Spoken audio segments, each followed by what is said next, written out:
ഈ അസർഫാക്കന്റെ വീട് ഏതാ? അസർപ്പാക്കന്റെ കൂടിയല്ലേ അത് ഈ കാണണേന്. അത് എന്തിനേന്ന്? ഒരു വണ്ടി കൊടുക്കണ്ടെന്ന് പറഞ്ഞാന്ന് അതിന് പോന്നു. ഞങ്ങളോടും പോര്. നമ്മക്ക പോവുക.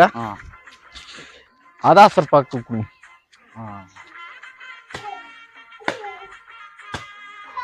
അസർപ്പാക്ക.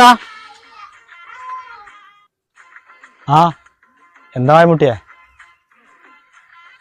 നിങ്ങളെ വണ്ടി കൊടുക്കാണ്ട് പറഞ്ഞിട്ട് ചെറുക്കൻ വന്നത്. ഉണ്ട്, ഒരു വണ്ടി ഉണ്ട് കൊടുക്കാണ്ട്.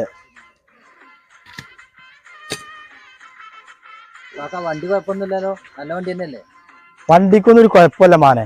ഞാൻ ഇപ്പൊ ഒരു കുണ്ട് കുടുങ്ങിയിട്ട് വണ്ടി കൊടുക്കണം, അല്ലെങ്കിൽ ഇപ്പൊ ആ വണ്ടി കൊടുക്കാൻ പോവുന്നില്ല. എന്നാ പോര് മക്കളെ, എന്നാ ഇത് കൂടി കജിൽ വെച്ചോ. എന്നാ പോര്. ഞാൻ ആട് വാങ്ങാനല്ല വന്നിക്കണ, വണ്ടി വാങ്ങാൻ വന്നിട്ടുണ്ട്. അതന്നെ ഞങ്ങളോട് പറഞ്ഞതേ, വണ്ടി ഒരു കുണ്ട് പെട്ടിക്കാണ്. ഞാൻ അത് അവിടുന്ന് എടുത്തിട്ട് വേണം നിങ്ങൾക്ക് തരാം.